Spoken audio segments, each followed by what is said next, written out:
Who were the biggest losers in Dynasty during the 2023 season? All that and more in this episode of the Locked On Dynasty Football Podcast. You are Locked On Dynasty Football, part of the Locked On Podcast Network. Here are your hosts, Marcus Mosher and Kate Madjuk. Welcome back to the Locked On Dynasty Football Podcast, part of the Locked On Podcast Network, your team every day. We'd like to thank you for making us your first listen of the day. Today's episode is brought to you by Jase Medical. Empower yourself when you buy a Jase case, providing you with a personal supply of 5 antibiotics that treat over 50 infections. Get yours today at jasemedical.com and use promo code LOCKEDON to get $20 off your order. That is JASE medical.com. I am your host, Marcus Mosher. You can follow me on Twitter at Marcus_Mosher. Joining me today, as always, is Kate Madjuk. You can follow her on Twitter at Kate Madjuk. You can find her at Behind the Steel Curtain, Pro Football Focus, and Yahoo. On today's show, we're going to be talking about some of the biggest losers from the 2023 season in your Dynasty leagues. And Kate, I want to start with T. Higgins because, man, over the last couple of years, we've seen T. Higgins pretty routinely be drafted as a top 10 Dynasty receiver. We've even seen him kind of creep up inside the top 6. Not the case anymore after another somewhat disappointing season. Yeah, I think somewhat disappointing is probably putting it mildly at this point, Marcus. Like, you had a couple of boom games, but it finished the season. Obviously, like, it missed some time with injury, 44 receptions, 704 receiving yards, 5 touchdowns on the year. And Marcus, I think like the biggest key here is missed some time due to injury. And obviously, I think injuries kind of painted the entire picture of T. Higgins' entire year. Like, 2 games of 100+ receiving yards, obviously started off the year, very disappointing, bounced back with a 8 for 89, 2 touchdown game that had fantasy managers like salivating. But again, like, shoulder injuries, hamstring injuries, like, it's been one thing after another for T. Higgins, which I think is absolutely derailed the season. But Marcus, you look at the advanced metrics, and this was actually one of T. Higgins' most efficient seasons to this point in his career. Career high average depth of target, career high 16 yards per reception, 5.5 yards after the catch per reception. Not as efficient in terms of yards per route run, but you look at the fact that, from a percentage of like what percentage of routes he was targeted on a career low 18.9% of his routes run. Obviously, we saw, some involvement from the tight ends, but, Jamar Chase, he's the guy. I'm looking at T. Higgins as a screaming buy in Dynasty right now, based on that efficiency, based on the fact that before this season, we had 3 consecutive years of 1,000 receiving yard production, 8 touchdowns in each of the last 2 seasons prior to this one. T. Higgins, the skill set is there. He is 24 years old. And you look at the opportunity, Marcus, I don't think the Bengals are going to be able to swing this contract situation between T. Higgins, obviously just gave Joe Burrow the monster extension, but Jamar Chase still doesn't have a contract. And I have to imagine they're going to prioritize Jamar Chase over T. Higgins, which, I mean, Marcus, imagine if T. Higgins ends up in Kansas City as the wide receiver 1 for a Patrick Mahomes, or, steps into another offense with another, I don't know who, but you look at the opportunity there, and wide receiver 23 in terms of average draft position here on Dynasty League football, like, that is very much a reactionary drop in average draft position based on the production. I think we're forgetting who T. Higgins is here a little bit. And if I can get him at that range, boy, howdy, am I going to have a lot of T. Higgins in my Dynasty startups. So this one is fascinating to me, Kate, for a million different reasons. So at this time last year, his overall ADP, according to Dynasty League Football, was 11. I mean, you're talking about somebody who's being drafted inside like the top 6 or 7 receivers. And now you can get him outside the top 20 receivers. And it's really interesting because generally when receivers move teams, they just aren't quite as productive as they were in their previous team. So so yes, we could theorize like maybe he goes to Kansas City where he get pairs with Patrick Mahomes. It's more likely he just goes and chases the biggest paycheck, which might be Carolina. And yeah, he could get a bunch of targets there, but is he really going to be all that efficient? Is he going to put up top 5, top 10 wide receiver numbers? I don't know. I also know though, Kate, if he stays in Cincinnati, his ceiling is just going to be capped because of Jamar Chase, who is just clearly the better player. I don't know what to do with T. Higgins. I am a little bit concerned about the injuries. It seems like this has been something now. He's a big target. It seems like the injuries have started to pile up on him a little bit. Is this just going to be the way it is for the next 4 or 5 years where we're basically penciling him in to miss 4 games every season? I don't know. I don't know. So that's why it's really hard for me to gauge his value and to say, yeah, go out and trade for him right now. He is only 25 years old.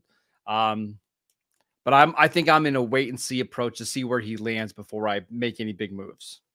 No, I think you're absolutely foolish, Marcus. In his first 3 seasons, he did play 16 games in 2 out of the first 3 seasons of his career. Again, I know the injuries, they seem to be piling up, but once again, this guy is 24 years old. Look at the trade market, Marcus. Okay, so these are the most common trades right now, or the most recent trades we have for T. Higgins here. T. Higgins for a 2024 first round pick.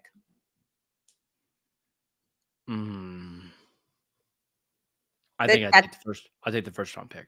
You are nuts, Marcus. You are crazy. Well, okay. T. Higgins for Drake London and a 5th. A 5th of what? 2025 5th round pick. I think I'll take Drake London. Wow. Okay. T. Higgins or Ramondre Stevenson in a 2025 3rd round pick. I'll take Higgins. You paused too long. So like very clearly, Marcus, like you said, I don't know how to feel about T. Higgins. I know how you feel about T. Higgins, and it's not a warm, fuzzy feeling here. My one thing, again, I've talked about the age, talked about the efficiency. If we would have, increased his, target rate on some of those routes run this year, might have seen a different outcome when he actually was on the field. But Marcus, you have to admit, some of the wide receivers in that wide receiver 2 range here in Dynasty, how many of them have the kind of upside that T. Higgins has on a week-to-week basis? I mean, none of them do, but I also I worry about, here's my prediction just before we move on. I think the Bengals are going to bring back T. Higgins. I really do. I think how do they get it done? Well, Joe Burrow talked about this the other day, that they did some certain things in his contract to ensure that they could keep some top end players. I think Burrow and Chase are going to convince T. Higgins to come back on like maybe a 3 or 4 year deal, something where he can get paid again right away. And I don't love that from his dynasty value. Like I think that's probably the best in terms of keeping his floor relatively high. But I think it just caps his ceiling. I feel like it's going to be a really hard ask to, yes. T. Higgins is on probably half the teams in the league. They're top easy wide receiver 1. And to ask, I get it. The hometown discount, all that good stuff. But I think it's a big ask to say like, hey, you want to come here and be our wide receiver 2? I don't know. I can't picture it happening. T. Higgins needs to be some team's wide receiver 1, and I'm buying him everywhere in Dynasty. All right, let's talk about a running back who saw his value absolutely crater for non-injury reasons this season. We will get to him next. This episode is brought to you by Jase Medical. I know we come to sports to escape some of the crazy realities of real life, but can we talk for just a minute about prepping for real life? According to the FDA, pharmacies are running out of antibiotics like amoxicillin right in the middle of the worst flu season in over a decade. That is terrifying. I can't imagine a more helpless feeling than my son or my daughter getting sick while a supply chain issue kept them from getting the life-saving medication that they needed. Thankfully, we're going to be okay because of Jase Medical. The Jase case is a pack of 5 different antibiotics that treat a long list of bacterial illnesses, including UTIs, respiratory infections, your sinuses, skin infections, among others. All this stuff could happen to any of us. So visit jasemedical.com and complete your physician encounter. It'll be reviewed by a board-certified physician, and your medications will be dispensed by a licensed pharmacy at a fraction of the regular cost. It's never been more important to get prepared than today. Go to jasemedical.com and use promo code LOCKEDON to get $20 off your order. We'll also like to let you know that this episode is brought to you by PrizePicks. PrizePicks is the largest daily fantasy sports platform in North America. It is the easiest and most exciting way to play DFS because it's just you against the numbers. Instead of battling thousands of other players, including pros and sharks, all you have to do is pick more than or less than on 2 to 6 player stat projections and watch the winnings roll in. PrizePicks is the most fun that I've had playing daily fantasy sports because, first of all, there's so many different players to choose from and so many different stat projections. I absolutely love it. Plus, PrizePicks even offers a reboot policy so that your entries stay in play, even if one of your players gets injured. For football and basketball games, if you have a player who leaves the game in the first half and does not return in the second, that player is rebooted. PrizePicks is the only daily fantasy sports platform with an injury insurance policy. So go to prizepicks.com/LockedOnNFL and use promo code LockedOnNFL for a first deposit match up to $100. Again, go to prizepicks.com/LockedOnNFL and use promo code LockedOnNFL for a first deposit match up to $100. Welcome back to the Locked On Dynasty Football Podcast. We want to let you know that Locked On has launched the first ever national sports 24/7 streaming channel on YouTube. Locked On Sports Today is here for you 24/7, covering the top sports stories of the day with the local experts of Locked On, plus our national shows covering every league. Go to Locked On Sports Today on YouTube and subscribe to the first ever national sports 24/7 streaming channel. Okay, let's talk about Miles Sanders, who got a pretty decent deal in free agency from the Panthers. It was like a 4-year, $25 million deal, which was by far the most of any free agent running back. He played 16 games this season, had 432 rushing yards and 1 touchdown. By the end of the season, was effectively benched for Chuba Hubbard. Yeah, this was like a very damning, sort of season for Miles Sanders because Marcus, obviously, like you saw the contract in free agency. Right now, he's averaging the 8th highest annual salary among running backs. With that annual average salary of $6.35 million per year.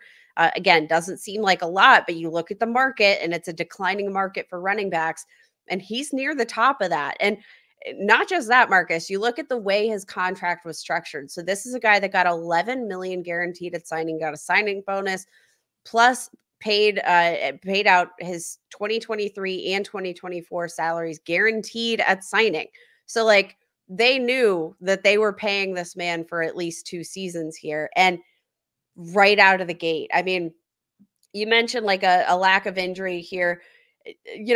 He did have a shoulder injury mid-season that kind of, I feel like got the gears going, but it was already Chuba Hubbard that was kind of starting to take over the reins there. And you look at the overall efficiency, 3.3 yards per carry, like absolutely insane. Even in terms of receiving efficiency, 5.7 yards per reception, had 41 targets, only produced 154 receiving yards. This season went about as disastrously as it possibly could for Miles Sanders. And I don't know that there's like any sort of way I can imagine him bouncing back from this, because it kind of felt like from the get-go, he didn't have a shot. And I mean, the dynasty value, it's been insane. So 1 year ago, December 2022, Miles Sanders was the overall overall RB22 in dynasty startup drafts per Dynasty League Football. he has fallen to RB 48, and I can't imagine that that's going to get any better. No, it's only going to tank. I even look at it like August ADP, overall ADP 63. Okay. So right as we go into the season, by December 158, you basically fell 100 spots, and it's only going to get worse. And usually when you see that kind of drop, it's because you get injured, right? Just to get beaten out by Chuba Hubbard is terrifying. I mean, and that's a guy that was already on the team. So it's not like, this team knew who Chuba Hubbard was. They drafted him. And obviously new coaching staff, Frank Reich, like this was not necessarily the same coaching staff that bought into Chuba Hubbard as a prospect, but for him to have already been the guy that was there, knew the team, all circumstances put aside, like he won out that job mid-season and we saw it play out. Like they entered this year and it really did seem like Miles Sanders was going to be the guy, and it just didn't come to fruition. So like, what do we do with Miles Sanders in Dynasty at this point? Do you sell him for literally anything you can get? Is that where we're at? I mean, I looked at my Dynasty teams this morning because I knew we were going to be talking about Miles Sanders. He's in free agency in several of my leagues. And I'm not even all that tempted to pick him up because I don't think Carolina is going to move on from him because they don't really save any money from moving on from him. But I also don't really see his role getting better. And even if it does get better, it's not anybody that you're going to want to start on a week-to-week basis. I kind of think he's like a zero asset right now. There's just no value. And if you have him, I mean, obviously you can't trade him because nobody else is going to trade you anything for him. There's just nothing here, Kate. Nothing. That's super sad because I think there was a presumption that maybe we would see, Miles Sanders kind of get back to getting unlocked in the receiving game. And like, I felt like that was sort of the narrative that they were running with here. But I mean, Marcus, despite the fact that he did have some production as a receiver in full PPR formats, he scored 10 plus fantasy points just twice this season, twice. Yep. And one of those instances scored 17.2 points, only had 62 scrimmage yards and a touchdown in that outing. Like, not good. Inefficient. I mean, this year is a wash, and I think Miles Sanders generally a wash. And man, if there's any sucker in my Dynasty League who is willing to take that asset off my hands, what would you you're going to pretty much give him up for anything, right? I mean, basically, just to be clear on what the Panthers can do this year, if they cut him outright, it would cost $2.7 million against the cap. If they did it as a June 1 cut, it would save them $200,000, which basically means he's going to be on the Panthers this year. There's no incentive for them to cut him. Keep him as as your backup running back. But he's going to be somebody who's 27 years old, which I know that doesn't sound old for a running back. But if you're not starting at age 27, I'm kind of just done with you. So I don't know if you're going to find a bigger loser in Dynasty leagues. And Miles Sanders, who literally was a Pro Bowl running back last year, who scored double-digit touchdowns, who, was one of the most productive running backs that we had in the league last year. He had 1,200 rushing yards, and now he's somebody that's probably sitting out on your waiver wires. Just a couple of weeks ago, we got not a ton of trade market movement from Miles Sanders, but in the last month or so, Miles Sanders for a 2025 third round pick, smash accept. This one's a little bit more interesting. Miles Sanders and a 2024 third round pick for Green Bay tight end Tyler Kraft, who's had a little bit of a run. Kraft, right? Tucker Kraft. Yeah. Yes. Did I say Tyler Kraft? Yeah, you're good. Oh, yeah. Tucker Kraft. That seems expensive for Tucker Kraft, but not because of Miles Sanders. Whew, that is. I mean, it's just gross. I feel bad for Miles Sanders because I do think that one is a 2 tight end league format. Does that change anything for you? 24 teams. Maybe a little bit. That's a tough one. A little bit. I don't know. We'll see. It's not great, Kate. But let's talk about another situation that's not great right now. And that's your Pittsburgh Steelers. Well, that's not true. They're in the playoffs. We'll talk about their quarterback situation next. This episode is brought to you by BetterHelp. Around New Year's, we get obsessed with how to change ourselves instead of just expanding on what we're already doing right. Maybe you finally organize one part of your apartment or your house, and now you want to tackle another. Or maybe you're taking supplements every morning, and now you actually want to eat a healthy breakfast too. Therapy helps you find your strengths so you can ditch the extreme resolutions and make changes that will actually stick. If you've been thinking of starting therapy, give BetterHelp a try. It's done entirely online. It's designed to be convenient, flexible, and suited to your schedule.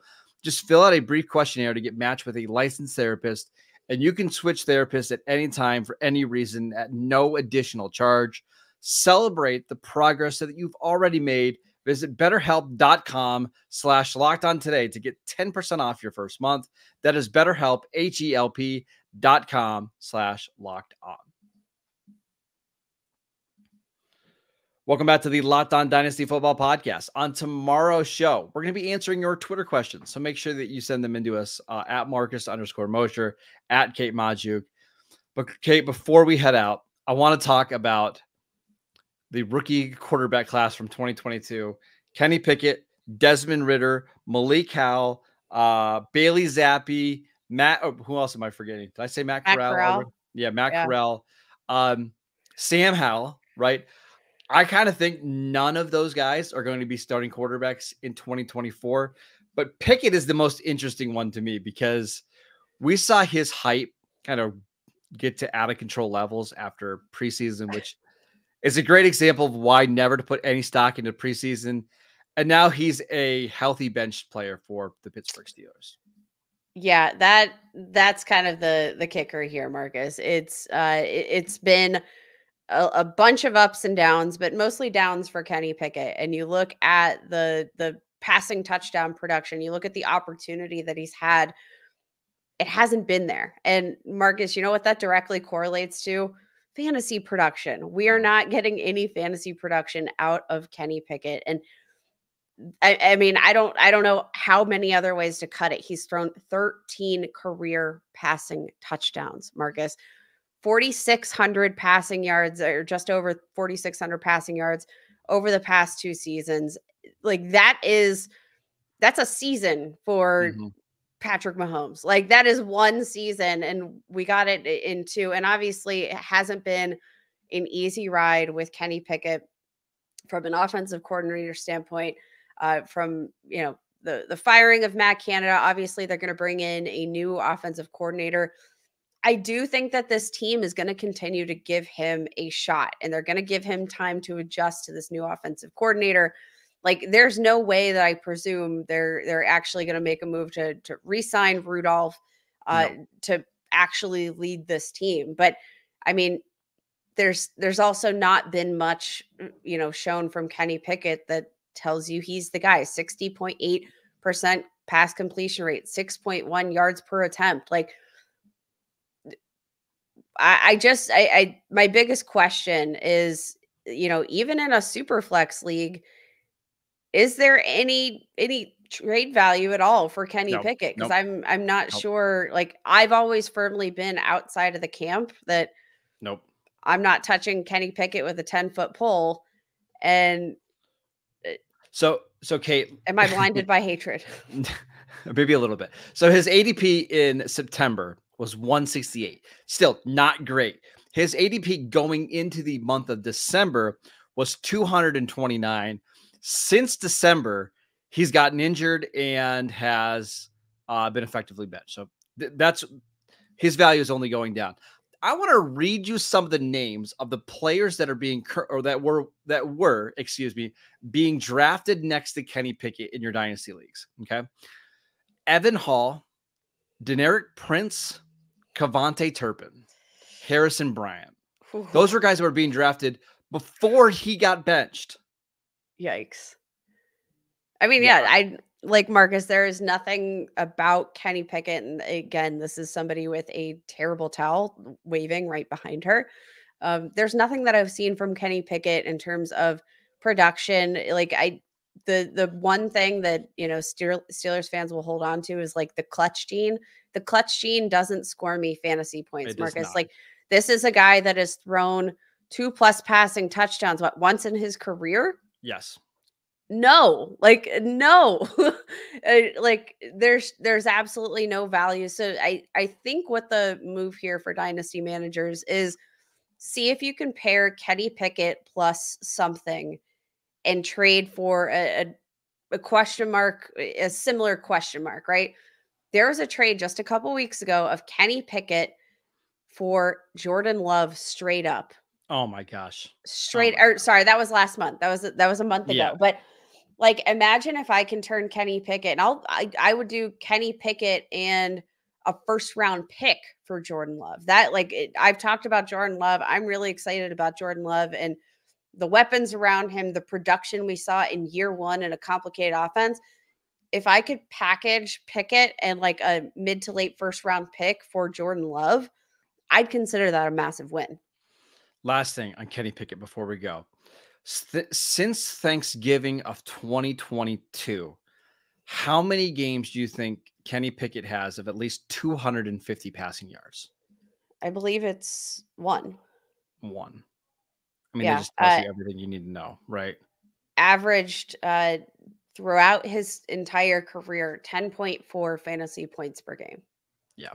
And now he's been benched and Mason Rudolph is playing ahead of him. It looks dramatically better. Like, the offense just functions dramatically better. Pittsburgh can say all they want that, hey, Kenny Pickett is still our franchise quarterback. He's number one on the depth chart. We're just rolling with the hot hand. They told you what they think of Kenny Pickett. Like, they told you. Marcus, maybe he comes back as the backup next year, but they are not going into the season with him being their franchise guy. 24 career starts for Kenny Pickett. He has never scored more than 19 fantasy points. Boom. And that's all you need to know. Yeah. So he went from somebody that I know a lot of people in the industry were hyping up as like the next breakout quarterback. I know a lot of people called him like the next Trevor Lawrence in terms of like fantasy production, having that big jump in year two. Who are these people? I need names. I don't want to say. I'll tell you after the show, but like, there were a lot of people that believe that he could be like a top 10, top 12 fantasy quarterback. And now I wonder how long it's going to be before he starts again. All right, Kate, that is it for today's show. We want to thank you for making Locked On Dynasty your first listen every single day. Again, on tomorrow's show, we're going to break down your Twitter questions. So make sure that you send them in to us. Go check out the show on YouTube. We post videos every single day over there. Go follow the podcast wherever you get your podcasts. We are free and available on all platforms. Follow Kate on Twitter at Kate Majuk. You can check out her work behind the steel curtain, Pro Football Focus, and Yahoo. I'm at Marcus_Mosher, and we will see you right back here tomorrow.